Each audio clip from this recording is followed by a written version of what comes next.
शं वरुणः शन्नो भवत्पर्यमा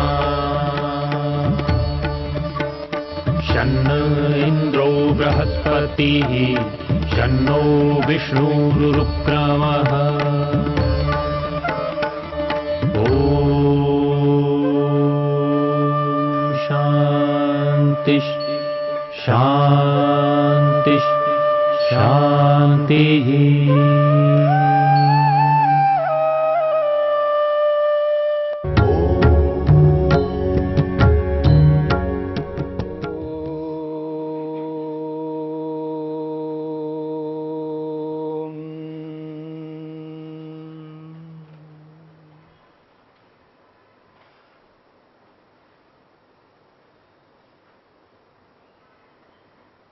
मन की 5 वृत्तियों में दूसरी वृत्ति विपर्यय वृत्ति की चर्चा हो रही है। विपर्यय को विपर्यय क्यों कहते हैं? तो सूत्रकार महर्षि पतंजलि कहते हैं मिथ्या ज्ञान का नाम ही विपर्यय है। और इस मिथ्या ज्ञान के बहुत सारे नाम हैं। अविद्या शब्द से भी कहा जाता है, मिथ्या ज्ञान को अविद्या भी कहते हैं। मिथ्या ज्ञान को भ्रांति शब्द से भी कहा जाता है। अमुक व्यक्ति को भ्रांति है, इस विषय में इसको ये भ्रांति है, उनको इस प्रकार का भ्रांति है। भ्रांति शब्द का भी प्रयोग होता है मिथ्या ज्ञान के लिए। तो विपर्यय एक शब्द, अविद्या दूसरा शब्द, भ्रांति तीसरा शब्द। और इसके साथ साथ में क्लेश शब्द का भी प्रयोग होता है। क्लेश का अर्थ होता है दुख, क्योंकि यह मिथ्या ज्ञान अविद्या व्यक्ति को दुख देने लगती है, सताती रहती है व्यक्ति को, इसलिए इनको क्लेश शब्द से भी कहा जाता है।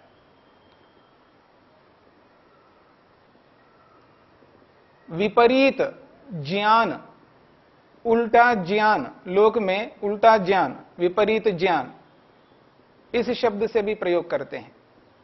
तो अलग अलग शब्दों से मिथ्या ज्ञान को कहा जाता है। और संसार में जितने मनुष्य होंगे उतने मनुष्यों में ये मिथ्या ज्ञान व्यापक रूप से विद्यमान है। और इसके भेद भी है मिथ्या ज्ञान के। इसलिए महर्षि वेदव्यास कहते हैं सा इयम अविद्या पंचपर्वा भवति, सा इयम पंचपर्वा भवति अविद्या। विपर्ययो मिथ्या ज्ञानम कहा है। इसी मिथ्या ज्ञान को, इसी विपर्यय को महर्षि वेदव्यास ने अविद्या शब्द से स्पष्ट किया है। सा इयम पंचपर्वा भवति अविद्या, 5 पर्वों वाली होती है अविद्या। पर्व कहते हैं गांठ को। आप गन्ना को देखेंगे तो गन्ने के अंदर अलग अलग पर्व हैं, अलग अलग गांठ हैं। बांस को देखेंगे उसमें भी अलग अलग पर्व है, अलग अलग गांठ हैं। और याद रखना सभी गांठ एक जैसे नहीं होते, उनका जो परिमाण है वो सबका एक जैसा नहीं होता है। कोई बिल्कुल छोटा रहता है, कोई बड़ा रहता है। तो ऐसे ही ये 5 पर्वों वाली अविद्या है, 5 गांठों वाली अविद्या है। तो यहां पर्व शब्द विभाग अर्थ को कहता है। 5 विभागों वाली अविद्या है, 5 प्रकार से अविद्या मनुष्य के अंदर व्याप्त है। और प्रत्येक मनुष्य में ये 5 प्रकार की अविद्या दिखाई देगी। ऐसा नहीं है एक ही प्रकार की अविद्या होगी। यदि एक व्यक्ति में 5 प्रकार की अविद्या है तो दूसरे व्यक्ति में भी 5 प्रकार की अविद्या है। संसार में जितने मनुष्य हैं सभी के अंदर 5 प्रकार वाली अविद्या व्याप्त है। किसी में कम मात्रा में हो सकती है, किसी में अधिक मात्रा में हो सकती है। मात्रा का तो अंतर हो सकता है, लेकिन 5 प्रकार की अविद्या सभी के अंदर व्याप्त होगी।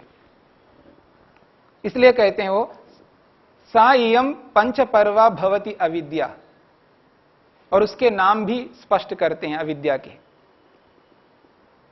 अविद्या, अस्मिता, राग, द्वेष और अभिनिवेश। अविद्या एक सामान्य रूप से पूरी अविद्या को अविद्या शब्द से ही कहा है, पर इस अविद्या शब्द से कहकर कि इसके जब 5 विभाग करते हैं तो पहले विभाग का नाम भी अविद्या रखा है। मिथ्या ज्ञान सभी में व्याप्त है, विपर्य ज्ञान सभी विभागों में व्याप्त है, जिसको अविद्या शब्द से कहा है। पर 5 विभागों के जब नाम रखा है उनमें से पहले विभाग का नाम भी अविद्या कहा है। और ये जो अविद्या है एक अलग प्रकार की होगी, और राग इस अविद्या से भिन्न होगा। अविद्या अलग प्रकार की है, राग अलग प्रकार का है, तो द्वेष इन दोनों से बिल्कुल अलग प्रकार का होगा। अविद्या, राग, द्वेष तीनों अलग अलग प्रकार के हैं। उससे अलग एक प्रकार और है जिसको हम अस्मिता कहते हैं, वो सर्वथा भिन्न होगी इससे। तो ये चारों अलग अलग है, और इन चारों से एक विभाग और है जिसको अभिनिवेश कहते हैं। तो अविद्या, अस्मिता, राग, द्वेष और अभिनिवेश, ये 5 विभाग, और ये पांचों विभाग पांचों अलग अलग प्रकार के हैं। और इन पांचों में जिसे अविद्या कहा है, जिसको मिथ्या ज्ञान कहा है, वो पांचों में विद्यमान है। जाति के रूप में पांचों में विद्यमान है। हम सब मनुष्य हैं, हमारे में मनुष्यत्व, मनुष्यपना सभी में विद्यमान है, पर सभी मनुष्य एक जैसे नहीं है। सभी में मनुष्यत्व है, पर सभी मनुष्य एक जैसे नहीं है, अलग अलग मनुष्य हैं। एक स्त्री के रूप में मनुष्य, एक पुरुष के रूप में मनुष्य, 2 विभाग तो कम से कम आपको स्पष्ट हो ही रहा है। पर मनुष्यपना, मनुष्यत्व सभी में विद्यमान है। तो जो मनुष्यपना है सभी मनुष्यों में विद्यमान है। ठीक इसी प्रकार जो अविद्या के 5 विभाग बताए हैं, पांचों विभागों में अविद्यापन, मिथ्यापन, भ्रांतिपन, उल्टापन सभी में व्याप्त है। पर सभी में वो अविद्यापन विद्यमान होता हुआ भी पांचों अलग अलग प्रकार का है। राग बिल्कुल अलग प्रकार का है, द्वेष बिल्कुल अलग प्रकार का है। ये दोनों के बारे में अच्छी तरह आप जानते हैं। राग जैसा होता है वैसा द्वेष नहीं होता है। द्वेष में जिस प्रकार की प्रवृत्ति होती है, मन के अंदर जिस तरह के भाव उत्पन्न होते हैं, वैसे भाव राग में उत्पन्न नहीं होते हैं। और जैसे राग में उत्पन्न होते हैं वैसे द्वेष में उत्पन्न नहीं होते हैं। जिस प्रकार से राग द्वेष अलग अलग दिखाई देते हैं, ठीक इसी प्रकार से इन दोनों से भिन्न अस्मिता है, वो अलग ही प्रकार का है। और अभिनिवेश इनसे बिल्कुल भिन्न है, वो एक अलग ही प्रकार का है। तो इन 5 विभागों में पहला विभाग है अविद्या। इस अविद्या को तमः भी कहते हैं। तम, शास्त्रों में, स्मृतियों में इस अविद्या को तम शब्द से भी कहा है। और ये जो तम अविद्या है, ये इस प्रकार की है कि व्यक्ति जिस किसी भी अनित्य पदार्थ को देखता है उसको नित्य समझने लगता है। और इसका सबसे बड़ा उदाहरण है हम सब, ये जो शरीर है हमारा, 5.5-6 फीट का ये जो शरीर है, इस शरीर को हम देख करके नित्य समझते हैं, अनित्य को नित्य मानते हैं। और ये जो शरीर जो भी दिखाई देता है, इस शरीर को पवित्र मानते हैं, अशुद्ध को शुद्ध मानने लगते हैं। ये अविद्या है। शरीर को देख करके हम इसको शुद्ध ही मानते हैं। एक उदाहरण दूं मैं आपको। कहीं ऐसे स्थान पर पहुंच गए, एक छोटे से बच्चे को लेकर के मां गई वहां ऐसा साधन नहीं है वहां पर ताकि उस बच्चे को उस प्रकार से रख सके। वो जो भी टूल पास करता है वो सारा एक डिब्बे में भरती जा रही है मां, और उसको बंद कर दिया, मान लीजिए शौच, मल, और उसके ऊपर एक रेपर लगा दिया जाए, चमकीला एक बॉक्स बना दिया। ऊपर से तो बढ़िया दिख रहा है बॉक्स, लेकिन मां को पता है इसके अंदर क्या है, मल है। और दूसरे लोग जब उस बॉक्स को देखेंगे, मान लीजिए कोई फंक्शन चल रहा हो, वहां पर वो है और सभी लोग ये समझें ये तो गिफ्ट है, उपहार है, ये तो बढ़िया रेपर लगा हुआ ऊपर से, लेकिन अंदर क्या है? मल है। मां को पता है, उसको विवेक है, उसको बोध है, उसको ज्ञान है, उसके पास विद्या है, क्योंकि उसने जाना है उसको ये क्या चीज है। पर बाकी सब लोग क्या समझ रहे हैं उसको? वो तो उपहार समझ रहे हैं। यही अविद्या है, यही मिथ्या ज्ञान है। अशुद्ध को शुद्ध माना जा रहा है। मां तो उसको अशुद्ध मान रही है, वो तो मजबूरी से अपने पास में रख रखा है उसने। वो मजबूरी नहीं होती तो वो अपने पास कभी नहीं रख सकती हो। तो अशुद्ध को शुद्ध मानना ये अविद्या है। अनित्य को नित्य मानना ये अविद्या है। और एक बात है, दुख को व्यक्ति सुख मान लेता है, दुख को सुख मान लेता है, ऐसे ही जड़ वस्तु को चेतन वस्तु मान लेता है। ये एक प्रकार की अविद्या है। और अविद्या का दूसरा भाग है अस्मिता। प्रयोग में बहुत कम आता है। अस्मिता एक प्रकार की अविद्या है, एक मिथ्या ज्ञान है, उल्टा ज्ञान है। अस्मिता का मतलब है दो चीजों को एक मानता है व्यक्ति, ये अलग है और ये अलग है। आप उंगलियों को देखिए, दोनों उंगलियां अलग अलग है, लेकिन आश्चर्य की बात है इन दोनों को एक मान रहा है, एक ही उंगली मानता है। ये अविद्या है। ये तो आपको स्पष्ट समझ में आ रहा है। लेकिन एक आत्मा है और एक मन है, एक आत्मा है और एक मन है, ये दोनों अलग अलग है। परंतु व्यक्ति आत्मा और मन को दोनों को एक ही मानता है। आत्मा को अलग नहीं मानता, मन को अलग नहीं मानता है। मन को ही आत्मा मानता है और आत्मा को ही मन मानता है। यह है अस्मिता। यह बिल्कुल अलग प्रकार की है। अनित्य को नित्य मानना, अशुद्ध को शुद्ध मानना, दुख को सुख मानना और जड़ को चेतन मानना, यह जो अविद्या है, इससे भिन्न अविद्या है। दो पदार्थों को एक मान रहा है व्यक्ति, यह अलग प्रकार की अविद्या है। इसलिए इसका नाम दिया है अस्मिता। तीसरा विभाग है अविद्या का राग। सभी जानते राग क्या होता है। राग उसको कहते हैं जब किसी सुखदायी वस्तु को हम देखते हैं, सुख और सुख के जितने भी साधन हैं संसार में, उस सुखदायी वस्तु के प्रति हमारा एक विशेष आकर्षण रहता है। मन के अंदर उसके प्रति एक आकर्षण बना रहता है, एक लालच सा रहता है मन के अंदर उस वस्तु के प्रति, गर्द रहता है, एक तृष्णा पैदा होती है अंदर। आप उसको तृष्णा कहो, गर्धा कहो, लालच कहो, लोलुपता कहो, लोभ कहो, ये जो भाव मन के अंदर उत्पन्न हो रहे हैं उस वस्तु के प्रति, एक आकर्षण उसके प्रति विशेष बन रहा है। और उस आकर्षण को आप लोभ नाम दे सकते हो, तृष्णा नाम दे सकते हो, लालच नाम दे सकते हो, उसी का नाम राग है। ये अलग प्रकार का है बिल्कुल। उन अविद्या और अस्मिता से, उन दोनों से बिल्कुल ही अलग है ये राग। और ये सभी अनुभव करते हैं राग को। ये भी अविद्या है, ये भी मिथ्या ज्ञान है, उल्टा ज्ञान है। और इससे बिल्कुल ही अलग है राग से द्वेष। सभी जानते हैं राग में आकर्षण है तो द्वेष में विकर्षण है, दूर भागता है व्यक्ति।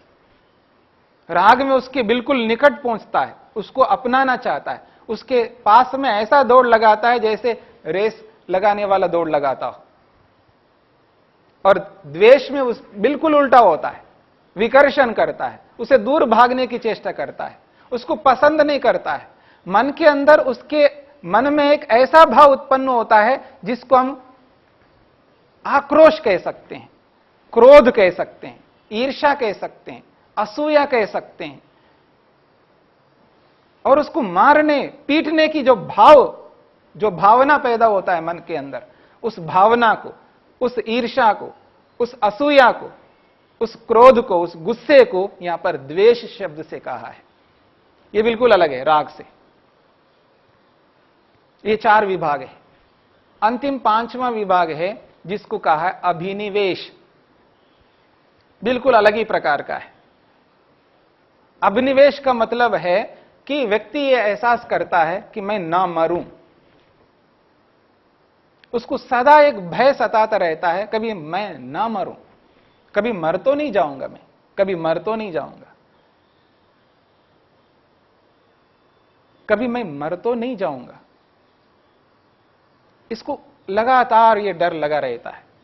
जब कभी किसी की मृत्यु हो जाती है, वहां आदमी को डर पैदा होता है, भय पैदा होता है, कभी ना मर जाऊं मैं, लेकिन मैं मरना नहीं चाहता हूं। तो मरने का जो डर है व्यक्ति को, ये जो डर है, इसी का नाम अभिनिवेश कहा है। और ये सभी को होता है, सभी को होता है। मतलब जो मिथ्या ज्ञान रखता है अपने अंदर, जो विपरीत ज्ञान अपने मन के अंदर स्थान दे रखा है जिसने, जो अविद्या में जीता है व्यक्ति। और याद रखना, जिसके अंदर अविद्या है यानी अस्मिता है, मन और आत्मा को अलग अलग नहीं मानता, एक ही मानता है। जिसके अंदर राग उत्पन्न होता है, राग विद्यमान है। जिसके अंदर द्वेष उत्पन्न होता है, द्वेष है। जिसके अंदर राग द्वेष है, उसके अंदर अभिनिवेश रहेगा। यह नहीं हो सकता रागी तो है लेकिन इसको डर नहीं लगता, ये द्वेषी व्यक्ति है लेकिन इसको भय नहीं लगता, ये निडर आदमी, ये नहीं हो सकता। ये हो सकता है ऊपर से वो दिखाता हो। जब लड़ाई करता हुआ व्यक्ति, सामने वाले कहते हैं मैं नहीं डरता आपसे, लड़ाई करता हुआ व्यक्ति, कलह करता हुआ सामने वाले को कहता मैं नहीं डरता आपसे, लेकिन डर रहा होता है। सामने वाला कितना डरता है ये उसको पता नहीं, लेकिन खुद कितना डरता है उसको स्पष्ट होता है, कितना डर उसके अंदर मन में होता है। तो इसको अभिनिवेश कहा है। और इन पांचों के एक 5 अलग नाम हैं: अविद्या, अस्मिता, राग, द्वेष और अभिनिवेश। ये 5 है। इन पांचों के अलग नाम हैं। अविद्या को तमः शब्द से कहा है, और अस्मिता को मोह शब्द से कहा है, और राग को महामोह शब्द से कहा है। द्वेष को तामिश्र शब्द से कहा, तामिश्र, तामिश्र का मतलब द्वेष। और अभिनिवेश को अंधता मिश्र शब्द से कहा है। अविद्या तम, अस्मिता मोह, राग महामोह, द्वेष तामिश्र, और अभिनिवेश है तो इधर अंधता मिश्र। ये 5 नाम इनके अतिरिक्त हैं जो साहित्य में, स्मृतियों में मिलता है। तो इन पांचों को समझना है। 5 प्रकार की अविद्या कहां कब प्रवृत्त हो रही है हमारे मन के अंदर, कहां मैं राग कर रहा हूं, कहां मैं द्वेष कर रहा हूं, कहां मैं डरता हूं, कहां मैं मन को आत्मा मन बाइट माना हूं, मन को आत्मा मान करके चल रहा हूं। इन सारी स्थितियों को जानता हुआ व्यक्ति अविद्या को अविद्या के रूप में समझता है, तब इस अविद्या को दूर करने की चेष्टा कर सकता है। तभी जाकर के व्यक्ति अविद्या से छूट सकता है, जब इनका बोध करेगा। ये मन की दूसरी वृत्ति है, विपर्यय वृत्ति।